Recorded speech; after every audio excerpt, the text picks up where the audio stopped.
Sombong amat si Malaysia, baru menang 1-0 aja sudah baper, pakai nantangin Indonesia segala. Dan Vietnam pun marah dan angkat bicara. Hai guys, aku sekarang bersama dengan fan dari Nepal. Nepali. Game terakhir kelakan pada Asia di Malaysia lawan Nepal. Berapa kosong? 3-0. Wih, semangat yo. Semangat. Macam saya memandangkan rekod Malaysia dengan Nepal Malaysia tak pernah kalah, tak pernah bolos, satu pun tak pernah bolos. Dengan confidentnya. Dengan confident lah. Ini kalau dengan izin lah 3-0 juga. 3-0 juga. 3-0. Lagi pesanan sampai kat fan Malaysia yang tak ada malam ni dalam bahasa Nepal. Kita tak pandai. Saya warna 9. Ya go. Tak nampak pun. Oi. Ucapan untuk fan Malaysia yang tak ada malam ni. So mungkin korang akan rasa rugi. Kalau ini adalah game terakhir di Malaysia.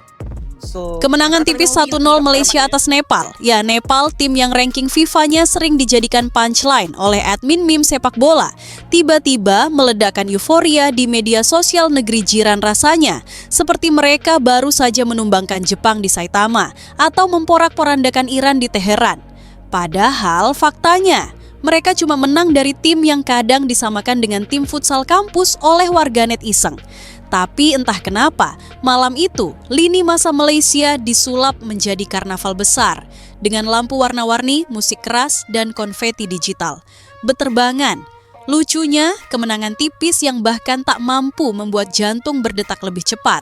Itu justru membuat penyokong Malaysia bersikap seolah mereka sedang dalam misi penyelamatan dunia. Mereka mendadak menemukan keberanian untuk melontarkan sindiran ke segala penjuru, terutama ke Indonesia, entitas yang entah kenapa selalu mereka jadikan patokan harga diri. Belum juga cooldown 20 menit selesai, komen-komen menyengat langsung berdatangan. Hey Indo, kami tunggu di Piala Asia, tulis seorang penyokong yang fotonya pakai filter telinga harimau. Yang lain ikut menimpali, sanksi FIFA, kasihan betul negara seberang. Beberapa bahkan begitu percaya diri seperti sedang menantang duel di parkiran stadion. Masalahnya bukan pada kata-kata itu. Masalahnya adalah keberanian itu tumbuh dari kemenangan atas Nepal. Bukan kemenangan sensasional, bukan pula kejutan besar. Ini seperti seseorang menang lomba lari melawan anak TK, lalu besoknya menantang Usain Bolt. Kita jumpa di Olimpiade ya bro. Dan paling ironis, semua euforia itu terjadi saat status Malaysia masih menggantung. Federasi mereka masih di bawah bayang-bayang kasus pemalsuan dokumen pemain warisan. Kasus yang bahkan membuat AFC geleng-geleng kepala dan cenderung geli. Tapi para penyokong Malaysia tampaknya punya kemampuan langka. Mereka bisa selebrasi tanpa melihat ke bawah. Padahal lantai tempat mereka berdiri masih goyah. Mereka ribut seolah tidak sadar sedang berada di ujung dahan rapuh. Mereka sibuk berteriak ke tetangga.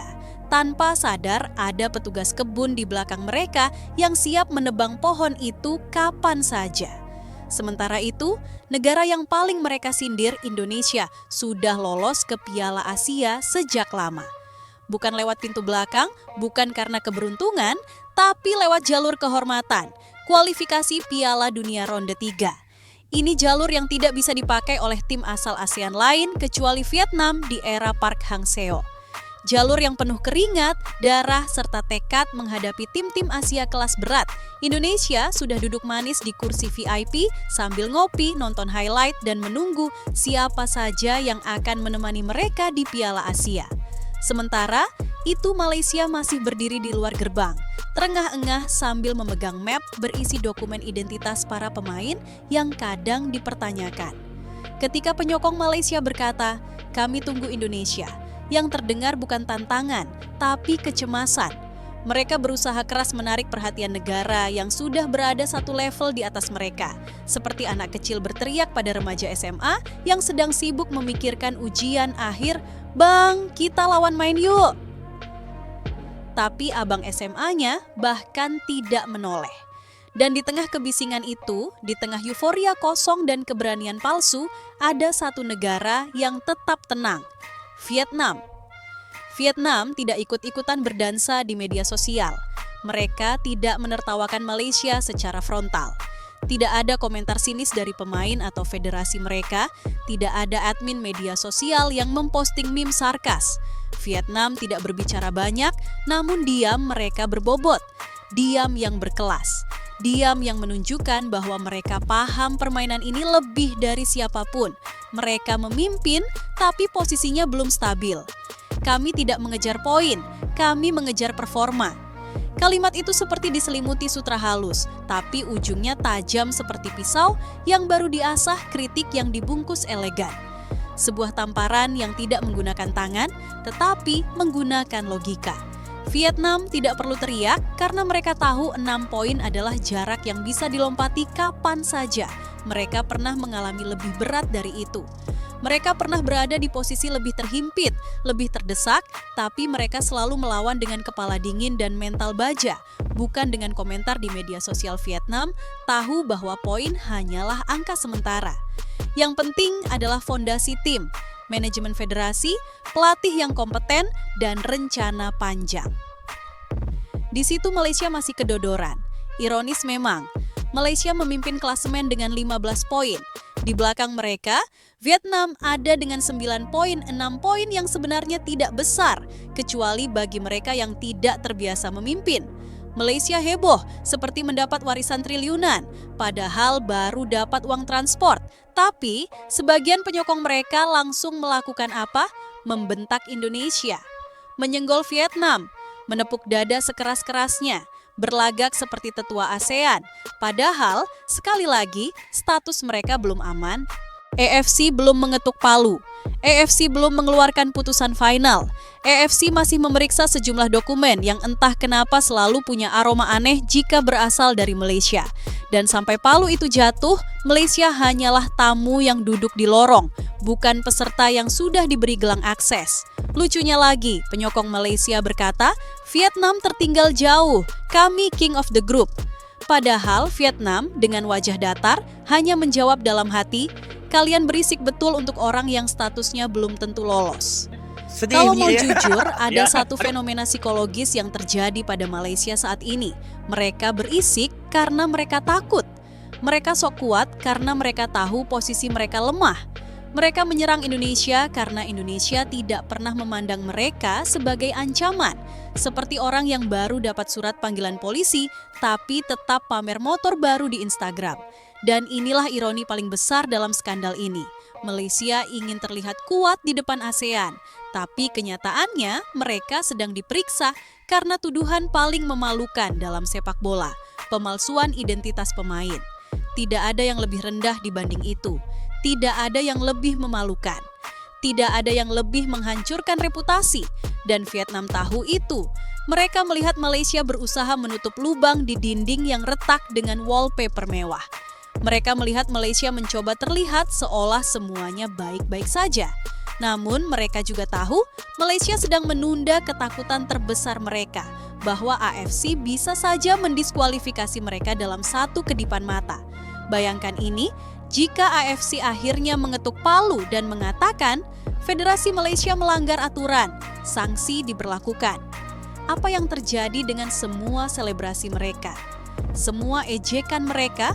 Semua komentar kami tunggu di Piala Asia? Semua itu akan berubah menjadi komedi gelap. Satu bab paling lucu sekaligus paling memalukan dalam sejarah sepak bola Asia Tenggara Malaysia akan menjadi negara paling berisik sebelum keputusan dan paling sepi setelahnya. Dan publik Asia akan mengingatnya. Vietnam akan mengingatnya, Indonesia akan tertawa. Thailand akan meneruskan meme. Laos, Kamboja, Myanmar, Filipina, semua akan bilang, ini akibatnya kalau sombong terlalu cepat. Indonesia tak merasa perlu membalas. Kenapa harus balas? Indonesia kini bermain di panggung yang Malaysia hanya bisa tonton dari TV. Indonesia kini menghadapi Jepang, Australia, Korea Selatan, bukan Nepal Indonesia, kini berada di meja makan para raksasa, sementara Malaysia masih antre di warung. Mau memanggil Indonesia sambil berteriak pun tidak akan terdengar karena pintunya beda, ruangan berbeda, levelnya berbeda, dan itu yang membuat penyokong Malaysia panik. Indonesia sudah tak lagi memandang mereka sebagai rival. Rival Indonesia sekarang adalah tim-tim top Asia, sementara Malaysia masih berkutat dalam kasus administrasi yang memalukan. Vietnam di sisi lain sedang mengasah pisau. Diam-diam, mereka membangun kembali fondasi permainan yang sempat goyah. Media mereka tidak ribut, tapi analisis halus mereka menusuk. Pernyataan-pernyataan mereka lembut, tapi syarat makna. Mereka tidak mencari ribut, tapi mereka siap memberi pelajaran Vietnam marah. Marah bukan karena Malaysia unggul poin. Marah karena Malaysia berani sombong sebelum waktunya. Marah karena mereka melihat Malaysia berlaku seperti raja, padahal statusnya masih terdakwa. Vietnam tahu, tidak ada yang lebih berbahaya daripada tim yang tenang dan sadar diri. Dan tidak ada yang lebih konyol dari tim yang selebrasi sebelum diizinkan masuk ke turnamen. Pada akhirnya, narasi ini bermuara pada satu kalimat, Indonesia sudah sampai. Malaysia baru merangkak. Vietnam sedang menyiapkan balas dendam diam-diam. Malaysia boleh berteriak, boleh berlagak, boleh memanggil Indonesia, boleh mengejek Vietnam. Tapi semua itu tidak mengubah satu kenyataan.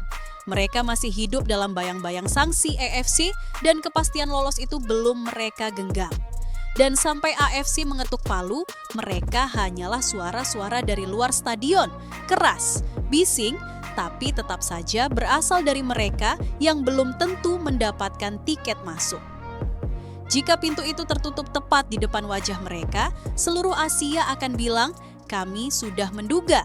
Dan Vietnam mungkin akan menambahkan dengan senyuman tipis, kalian terlalu banyak bicara. Dan begitulah, saat Malaysia sibuk menabuh jenderang perang di depan kamera, Stadion Asia sebenarnya sedang memperhatikan sesuatu yang jauh lebih penting. Apakah mereka benar-benar layak berada di panggung besar itu? Atau mereka cuma penonton yang iseng naik panggung saat lampu belum dinyalakan? Karena semakin hari, semakin jelas bahwa sorakan mereka bukanlah sorakan tim yang percaya diri, tapi sorakan tim yang takut hilang panggung. Sorakan tim yang berharap dunia tidak melihat retakan besar di dinding mereka. Sorakan dari mereka yang sedang memohon agar AFC tidak menggali terlalu dalam. Sementara itu Vietnam tidak banyak bicara. Vietnam tahu bahwa yang paling ribut justru biasanya yang paling rapuh. Ini bukan rahasia baru, ini bukan strategi misterius, ini hukum alam, pohon kosong yang paling berisik ketika angin datang. Dan angin itu sedang bertiup ke arah Malaysia. Coba kita lihat bagaimana Vietnam menyikapi semua ini. Tidak ada meme receh, tidak ada live streaming sambil memaki tetangga, tidak ada komentar, kami tunggu kalian. Bahkan ketika media Malaysia mulai menyeret nama Vietnam, Vietnam tetap tenang. Seakan-akan mereka berkata, silakan, bisinglah, kami tidak punya waktu untuk itu. Vietnam tidak butuh membuktikan diri di media sosial, tidak butuh cari panggung tambahan, tidak butuh membusungkan dada seperti ayam jago baru dipelihara. Mereka tahu performa dan konsistensi mereka masih bisa naik, mereka tahu 6 poin itu bukan tebing terjal. Mereka tahu Malaysia cuma sementara berada di atas dan itu pun bisa hilang dalam satu match day. Dan mereka terutama tahu satu hal penting. Palu AFC bisa menjatuhkan Malaysia kapan saja tanpa perlu bantuan Vietnam. Itu sebabnya Vietnam memandang Malaysia seperti orang dewasa, memandang anak kecil yang sedang tantrum di mall, tersenyum tipis, mengerti, tapi tetap merasa geli dengan kelakuannya.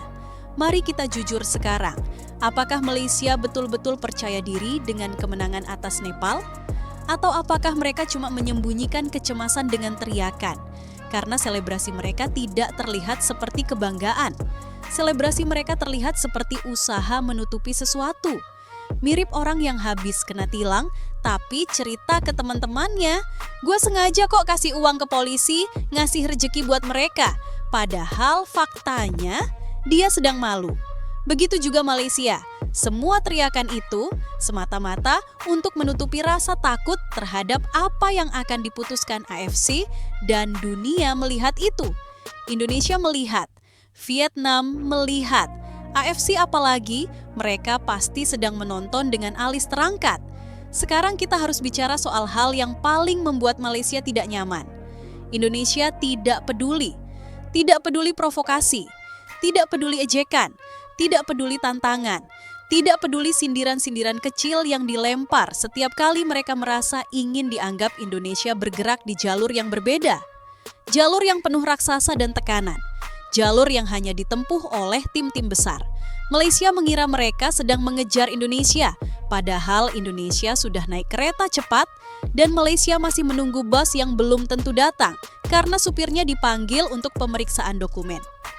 Ketika Malaysia berkata, "Kami tunggu Indonesia," itu seperti seseorang berdiri di lobi hotel murah sambil berkata kepada tamu yang sedang naik lift ke suite lantai 20. "Kami tunggu ya di bawah." Dan tamu itu bahkan tidak mendengar. Tapi ada satu pihak yang mendengar, Vietnam. Vietnam mendengar setiap nada sombong itu. Vietnam mencatat, Vietnam menyimpan. Vietnam tidak membalas sekarang karena mereka ingin membalas di pertandingan.